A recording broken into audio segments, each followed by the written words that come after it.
Selamat pagi, siang, atau malam bagi dosen yang sedang melihat video saya. Selamat datang di video presentasi final project saya ya. Kali ini saya mendapatkan kesempatan untuk meredesain tempat kopitiam.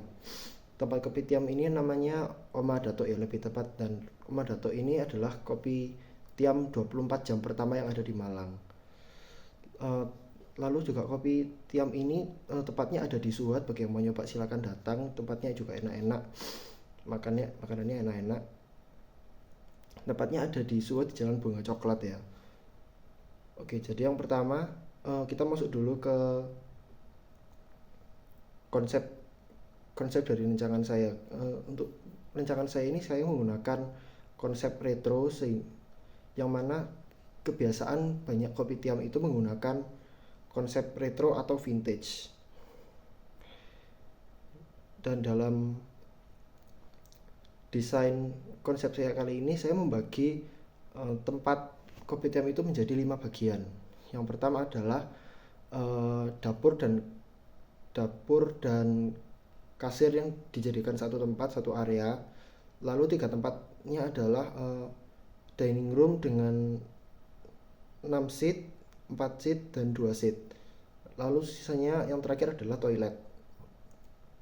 Kita masuk dulu yang pertama. Yang pertama, kita tidak bisa melupakan konsep pewarnaan, yaitu dari 60, 30, dan 10.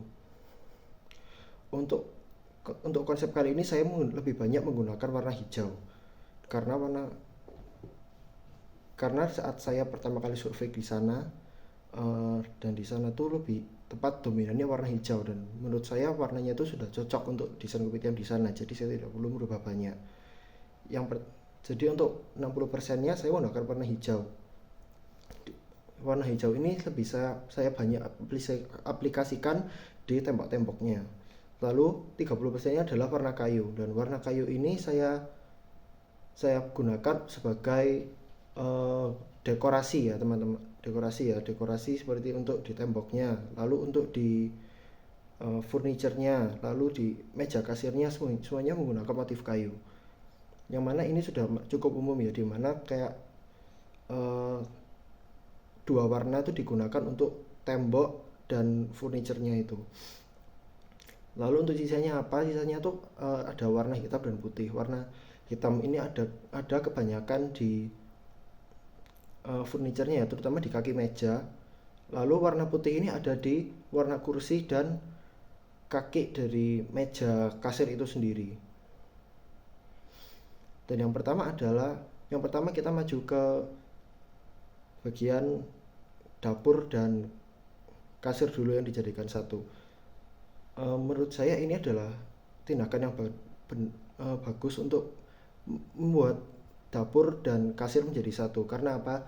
Karena kita yang makan itu kita juga bisa melihat orang-orang karyawannya itu lagi masak, jadi kita juga bisa memantau makanan kita tuh sudah diproses apa enggak. Lalu kita juga ya lumayan lah ada pertunjukannya saat makan, kita bisa melihat kokinya masak-masak gitu.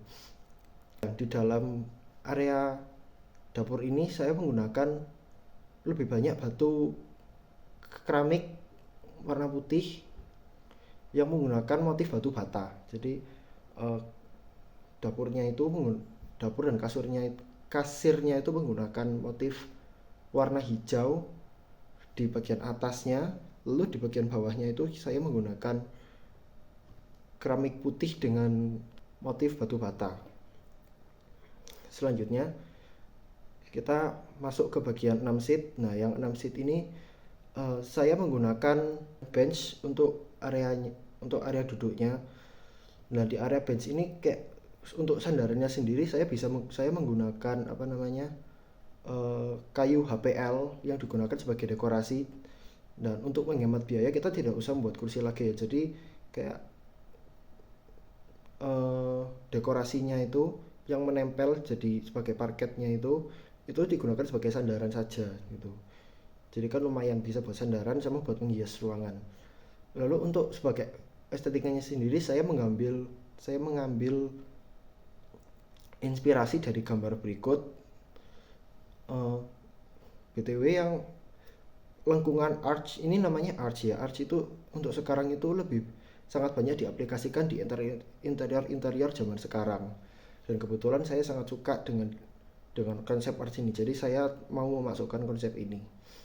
Lalu di bagian 3 arch ini saya juga menggunakan lukisan sebagai hiasan. Lalu selanjutnya kita maju ke bagian yang 4-seater. Nah, yang 4-seater ini, yang dining room dengan 4 kursi ini juga menggunakan bench juga, sama seperti yang bagian 6 seat. Cuman tidak ada hiasannya. Ada hiasannya di bagian temboknya. Bisa dilihat di gambar yang saya tunjukkan berikut ini. Gambarnya itu menggunakan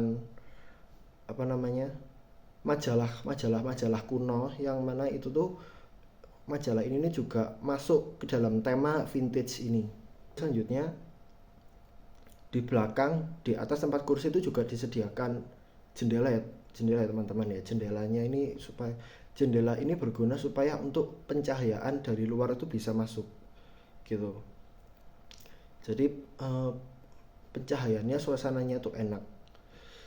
Lalu selanjutnya kita maju ke 2-seater. Yang di 2-seater ini ada 4 meja sendiri dengan 8 kursi. Nah, bisa dilihat di bagian temboknya itu kan cukup lebar, jadi saya harus membagi 2. Nah, karena temboknya lebar, saya bagi 2.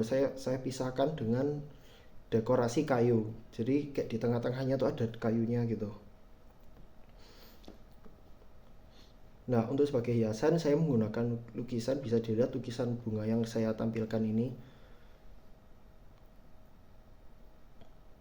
Nah, lalu kita ke bagian depan ya. Jadi bisa dilihat saat masuk itu juga ada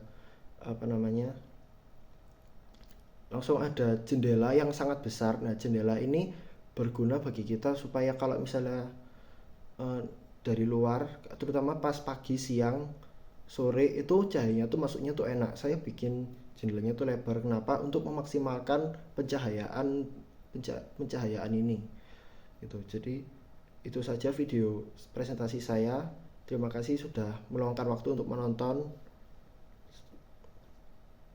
Saya ucapkan terima kasih.